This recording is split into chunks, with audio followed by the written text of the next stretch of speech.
Hello, Samadan here, and welcome to another week of gold making. I'll go through the Wowhead blog in a moment later on in the video, but first I'll go through what I've been up to these past couple of weeks in gold making since my last video, and just talk through, it's getting close to the end of the month now as well, so I'll talk through everything I've been doing this month and what my plans are with 9.2.5 just on the horizon, and what else I'm going to be doing in terms of gold making. So here we are on Samadan. I've gone through and just checked all my mailboxes. I'll go through and do Samadans first, and then we'll go check through how we're on. Now this week's been an interesting one because I actually haven't played since last weekend.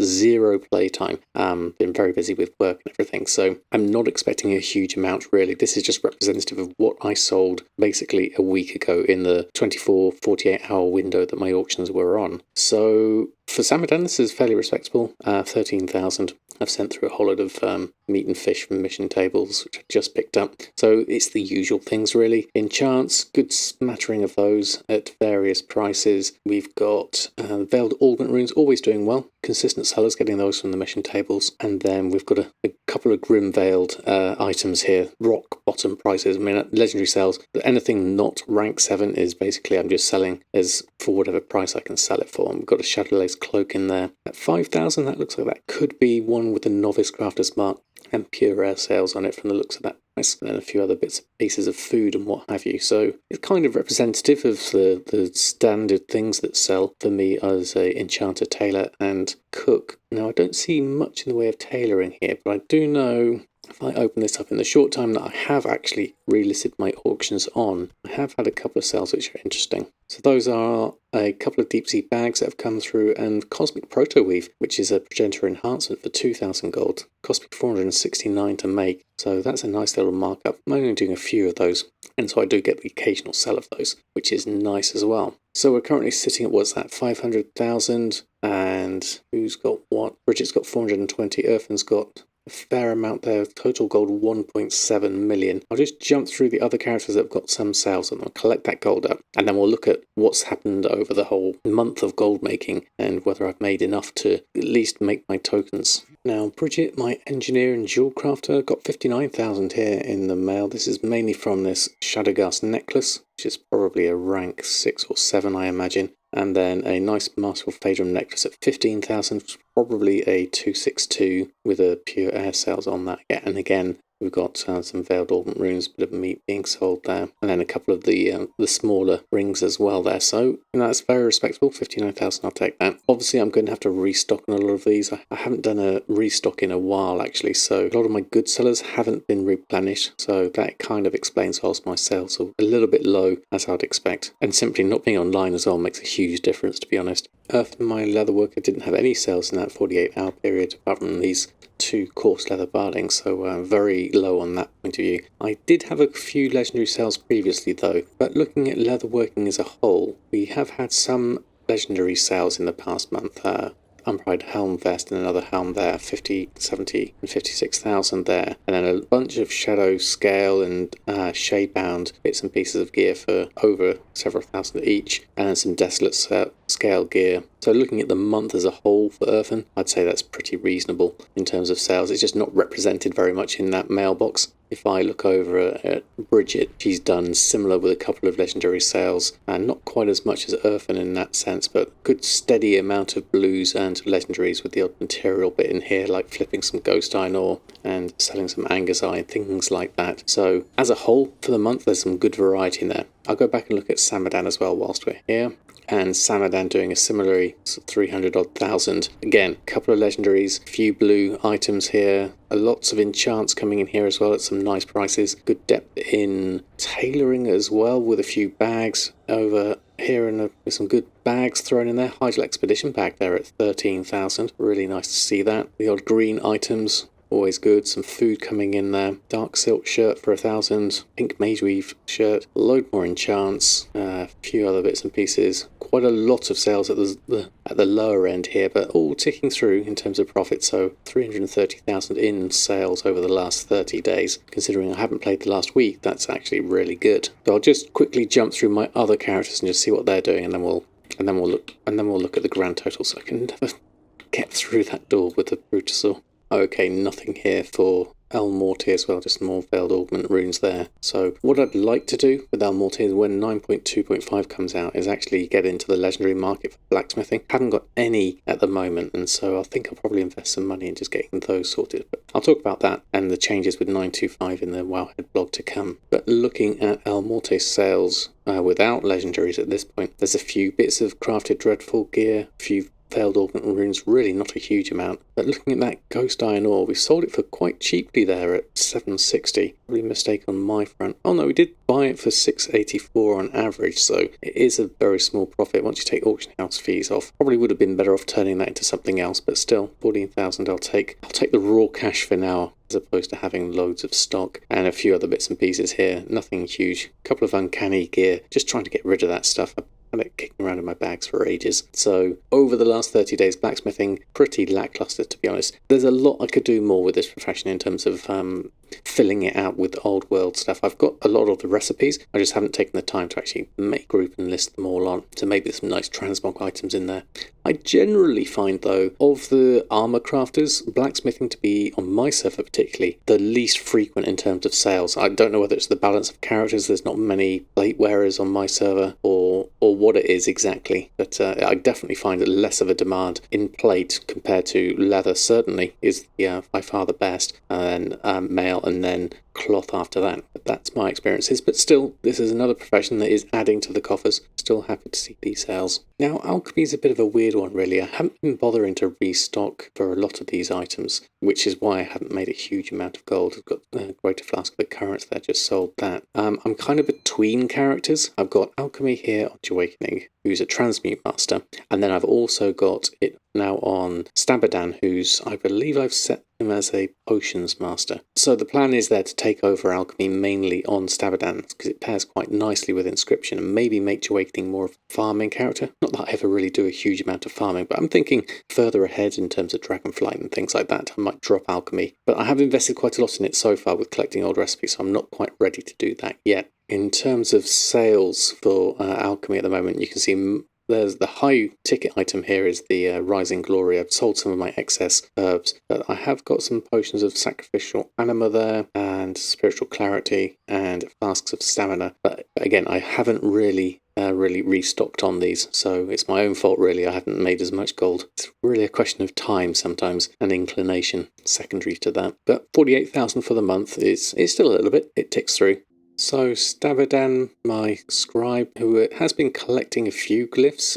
We have got Mark of the Sentinel there, Glyph of Fire from the Heavens, and Glyph of Unbound Elemental. The only real sales we've had here, 11,000 total. A lot of spare deadly jewel clusters that have been passed over from Bridget. Samadan appears to have 123 of them in his bags. Where did they come from? Did I buy them? Don't think so. I mean, I have purchased 73, but that's a while ago at 31 gold. The current crafting cost is 10 gold. Can't rightly explain or remember why I've got so many deadly jewel clusters, but 123 of them are at least giving me some sales here, so I'll carry on selling them for however I got them, for whatever reason. We'll see what happens from that point of view. We haven't got much gold at all, 3,000 gold here on Samadan. There's a lot more to be done with inscription. I haven't had time to go through and play. We're only at level 53. We've got Zygot here for leveling up. At the moment, I might do a little bit more of this, but it really is down to time. And at the moment, the bare minimum I've been doing is logging on, list my auctions, and that's it. I haven't even had time to restock. And like I said, I haven't played at all in the last week. So a lot of what you see here in my auctions is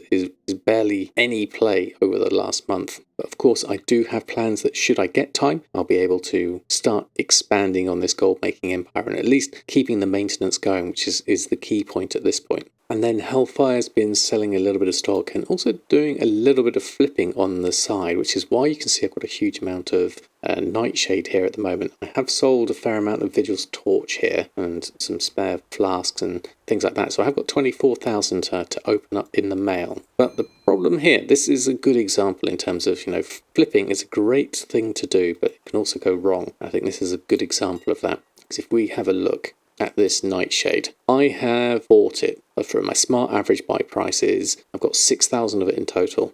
Awakening's got a couple of thousand, and Hellfire's got nearly 4,000 of it. I bought it for, on average, of 18 gold, which is pretty high, I must admit, especially when you look at the price now. The min buyout has gone down to 6 gold here, and it's got a big wall here of 1,500 here at 7 gold. So I tried to flip, probably, when did I buy them? So I bought these 10 days ago for a price of 8 gold 26. So spent, what's that, 35,000 gold on buying just over 4,000 of them. So I spent 8 gold 26 on them here. So that average buy that you're seeing here, and that smart average buy is including the ones that Awakening has got, the 2,000, which is skewing the price upwards. But my price here of 826, obviously higher here than this wall. So I could double down on this and maybe buy all these up again and then try and sell them for 869 or 9 or 10 up here.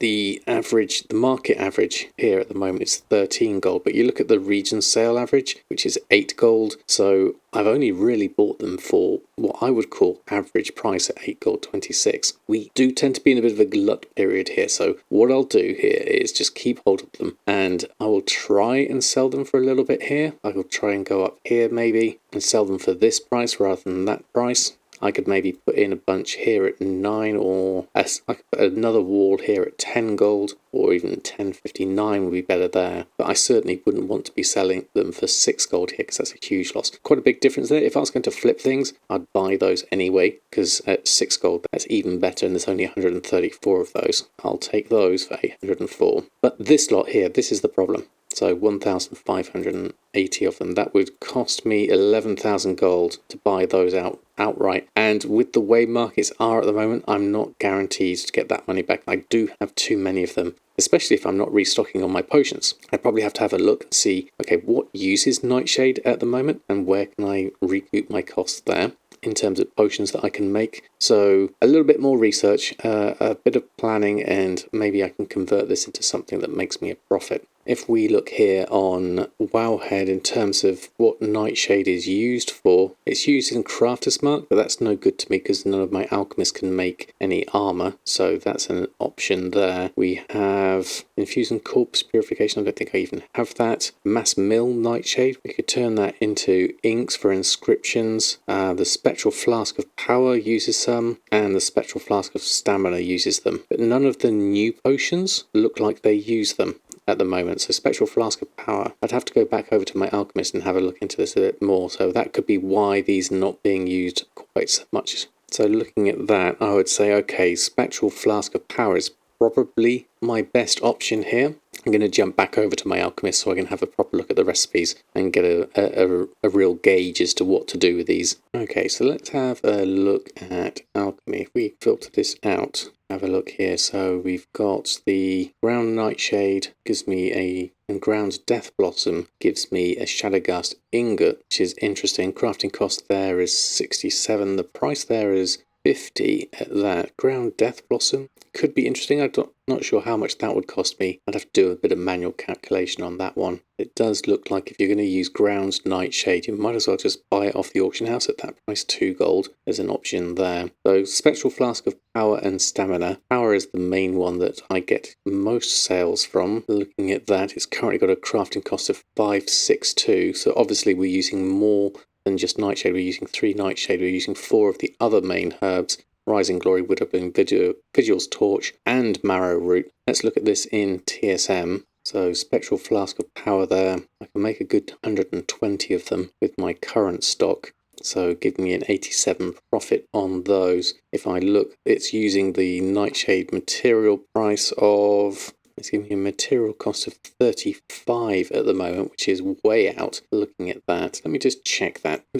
This is layers within layers, but this is just kind of like the thinking of a gold maker. I'll go through this process just an example as to what kind of thing you can do with what seems to be a bad investment. That Nightshade, though, currently telling me 35 gold. Probably because I put in a manual price a long while ago, back when I probably had that holiday to Draenor. So let's reset that to default. That will give me a correct price of 13 gold, which is based off the market value. Even though our smart average buy price is 18 gold, it's difficult. I mean, I could manually set that down to the 8 gold that we bought the recent ones for. Then that's not taking into account the ones that we still have in our stock. So I think 13 gold for the market value is probably okay for now, certainly. Probably worth checking my other herbs prices. 45 looks like a manual one as well, so I'm going to reset all of these. Rising Glory, these will all be the manual prices when I bought them over from Draenor. I don't have a huge amount of them left anyway, so I'll reset these instead of 19. Well, that's quite high actually, looking at that. 19 was my manual price at 45 gold here, and Awakening's got 3,000 of them in the bank. Possibility there? I'd have to check. Okay, let's go another layer and check my spreadsheet of what I bought these herbs for. Okay, right. Let's go back to when I bought all of these. I bought Nightshade, I bought 2,000 of it, and my average buy was indeed 20 gold. So 2,000 quantity of that, and no, that's not Nightshade, that's the wrong one. Okay, so looking down here, we have Vigil's Torch. I did buy 2,500 of it with an average buy price of 10 gold and 9. So our total quantity of that we had was 3,300. So the Vigil's Torch is an example of something that we did buy cheaply here. My manual price being 19. Look at the price of that though now, much higher at 45. I could possibly just sell that. There are options here. I'm going to go through and reset these for the moment. Look at that price of Death Bottom, 3 gold 15 min buyout price. I want to go and do a bit of flipping here. But again, another squirrel. This is my gold making. One thing leads into another and leads into another. So from looking at this, crafting wise, okay, so the Nightshade is not in high demand because it's not used in the current potions, like the cosmic healing potion is using the first flower there. What was the other one? There are no other flasks though. So if you do want a flask, the Spectral Flask of Power is going to be your go-to one from this point of view. And as I have a large stock of most of this, I would probably say, okay, I would take this. And Spectral Flask of Power has now a crafting cost of 544. And looking at this, I have a good quantity of each of these. So probably what I would do with that Nightshade to turn that into a profit is I'll start crafting as much as I can with the Spectral Flask of Power, put those on the market and see if I can recoup some of my money that way, which is the great thing of having different options with your professions and raw materials. It gives you choices, and it's just a question of working out what's going to be the best one to do. So I went off a complete tangent there, but I have a plan now. I'll make a bunch of these Spectral Flasks of Power, see if I can sell them, and maybe use up some of that Nightshade, as well as my stock of other herbs here, which I can see is obviously going to be useful to use up now, whilst there's still some interesting things going on, and especially with the cross-faction raiding and dungeons and things.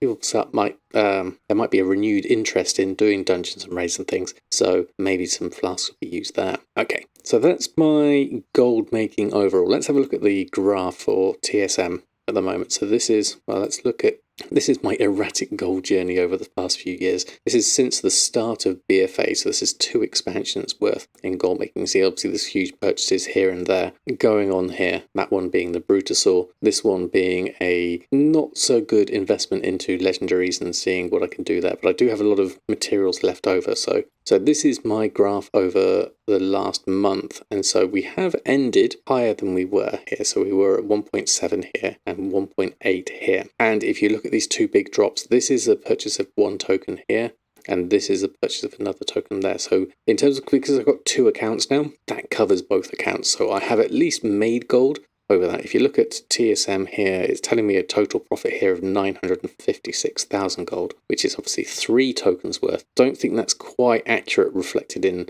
what we've got here in the actual money in the coffers. So 1.8 million is the figure I'll take here, because that is actual gold I have, and we know that 1.7 was what we started with in the month. So as a month for 2 accounts, that's successful.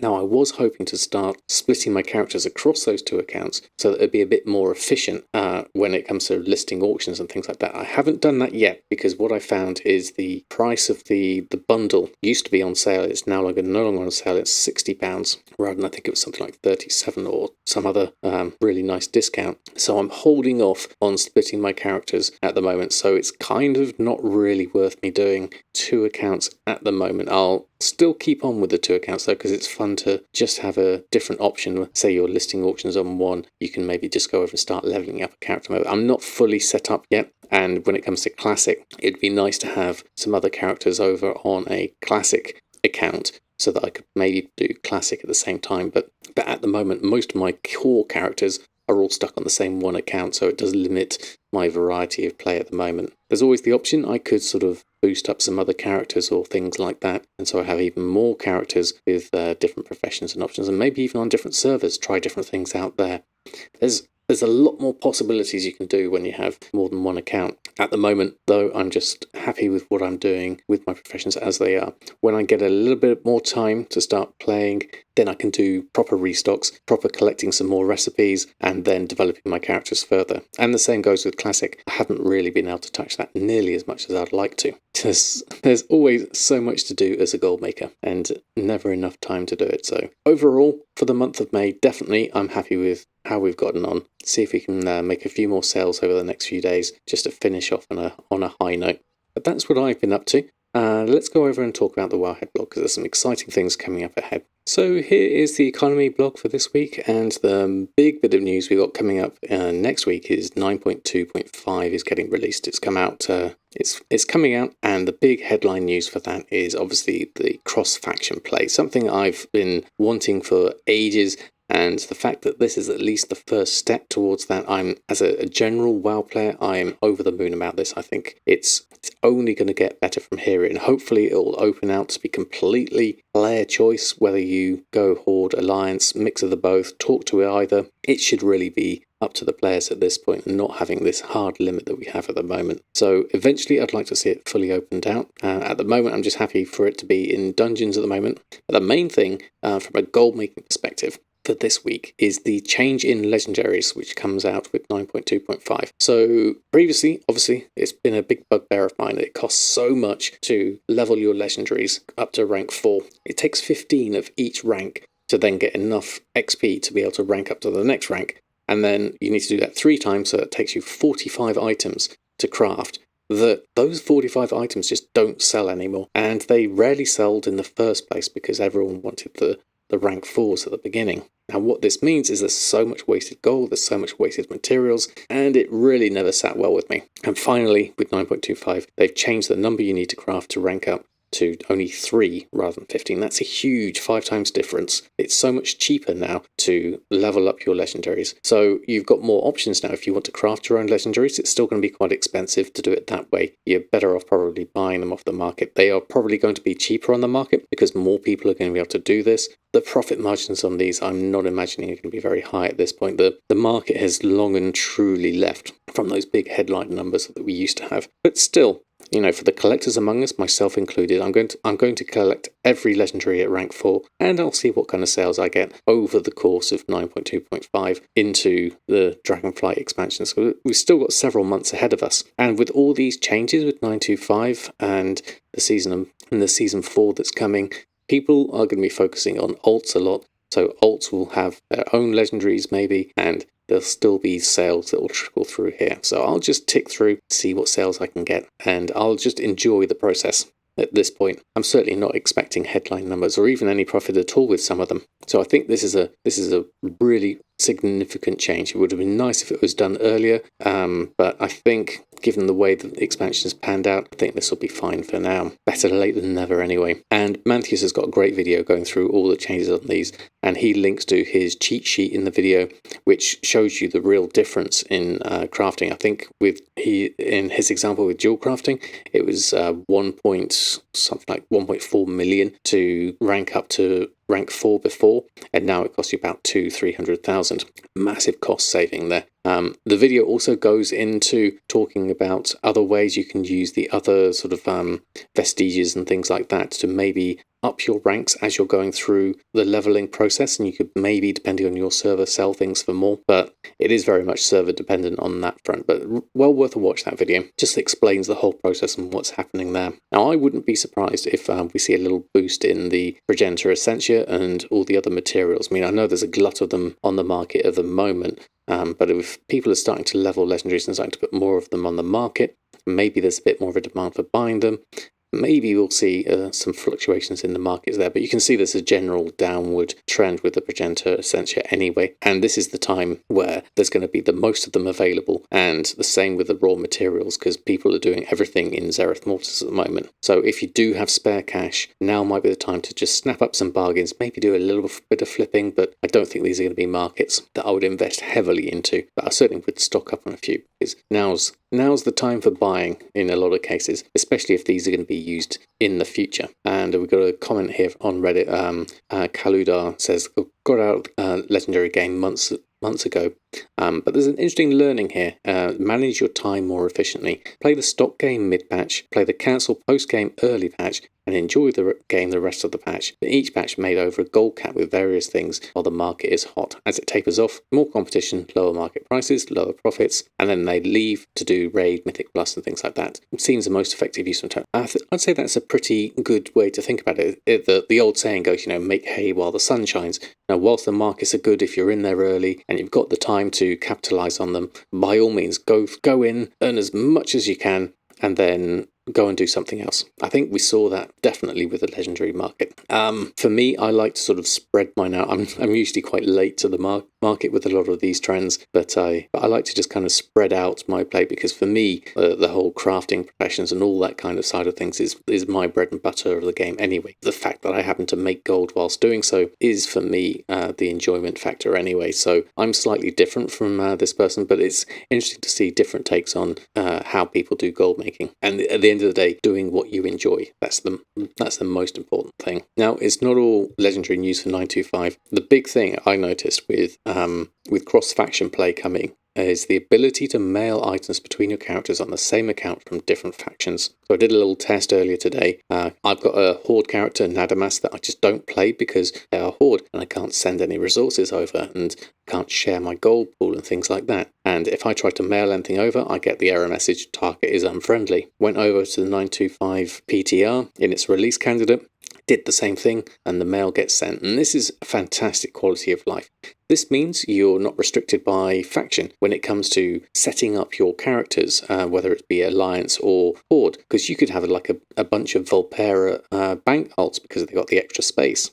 Make yourself a Goblin because they get the best price possible in terms of the racials, because that could be your biome. But then you could use Humans because they get the rep bonus. And so if you're looking for old recipes that require reputation, having a human grind those out is so much more efficient. And then Night Elves make great farmers because they have their innate shadow meld, which allows them to drop aggro. So if you're running around trying to collect herbs up or things like that, get into a dangerous situation, you can easily shadow meld yourself out of it. So I think it opens up a lot of options for gold makers, and just having that convenience to be able to send things across to each player. We've had the auction house has been combined since what's it been? Since is it Walls of Draenor? They've been combined, or even earlier than that. I can't remember exactly. But we've had a joint auction house for so long. The fact that we're only getting this now, the mind boggles. But I better late than never again. So let's at least make use of this, and then now we can have the characters we want, which I think is absolutely fantastic. So that's the 925 news, the major things really. Legendaries being the big one, secondary being the cross-faction benefits for gold makers. Obviously, I think we're going to see a lot of players maybe returning, trying out this cross-faction. Maybe we're going to get a lot of people making alts because they can now play on both factions and start raiding and doing dungeons on both factions. So always, whenever there's an uptick in what players do and whether they make new characters, always there's then that follows as there's an uptick in gold making opportunities, because these characters need gear, these characters need potions, these characters need all sorts of stuff that we as gold makers can provide. So an active player base is a healthy player base, which means healthy gold making. So I'm really looking forward to 925 and seeing how it pans out. In other news, Hotsy Hots made a really nice post over on Reddit about things you can do to make gold without Shadowlands. So maybe you have a second account and you haven't upgraded it to Shadowlands level, or you just got into the game and you don't know what to do for gold making and you can't afford Shadowlands just yet. This is a huge list of loads and loads of different things you can do to make gold using tried and true methods. I won't go through the whole list here. I think it's worth reading in itself because it goes into a lot of detail about just the variety of things you can do. It's split into things like daily chores, farming, crafting, quests, exploration, dungeons, hubs and events, and other, basically. There's a few things that I definitely are using myself, and that is old glyphs, crafting, farming, transmog, mage tower things, all the crafting things I'm doing myself. Shuffling and transforming mats is another big one. These are all very relevant things that use old world expansions that are useful to this day. There are specific farming ones here, and Drizzling Rose is the expert in this. She's made a post in the past that we've covered all about garrison gold making. Pandaria Farm itself is another way you can make some gold there. Growing your mats each day on that. That's always a fun one to get into. And then quests, some specific rares, things like that. Island expeditions, another one. Now those can be soloed. Lots of people like to do old dungeons and raids.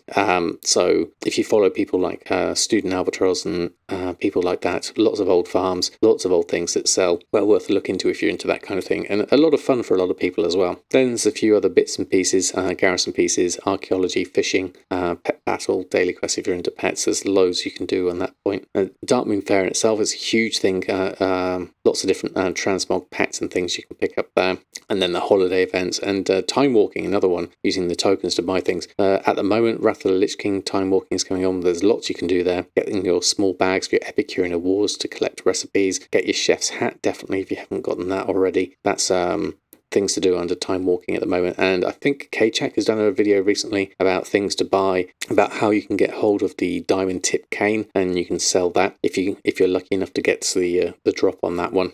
So there's lots of things you can do there. And then camping out rares, spreading pets between different realms. There's a huge amount of variety here. So if you're looking for suggestions as to things to expand your gold making empire, this is a great list to have a look at, go through, see if there's anything that you think, oh, I haven't tried that before. Well worth going through here and just having a look and then doing some research and seeing if it works on your server. Now that brings us on to a video that Lazy Goldmaker put out this week, which is all about how to get started with gold making. Now the great thing of this video, it's kind of a crash course in using TSM and professions, but it also goes into the mindset of Lazy Goldmaker. How do you decide what to craft? What do you do? How do you set it up? Put it on the auction house? What do you learn from it? All the kind of advice in here is in a really good condensed video. So if you want to get into gold making and you're thinking crafting is the way to go, which for me, I certainly recommend, it's my favourite way to make gold, have a look at this video because Lacey will just take you through the thinking process, how to get started, how to use TSM very quickly and queue up some items, gather up everything you need and then get them onto the auction house and start selling them. So I'd really recommend that video too. So lots of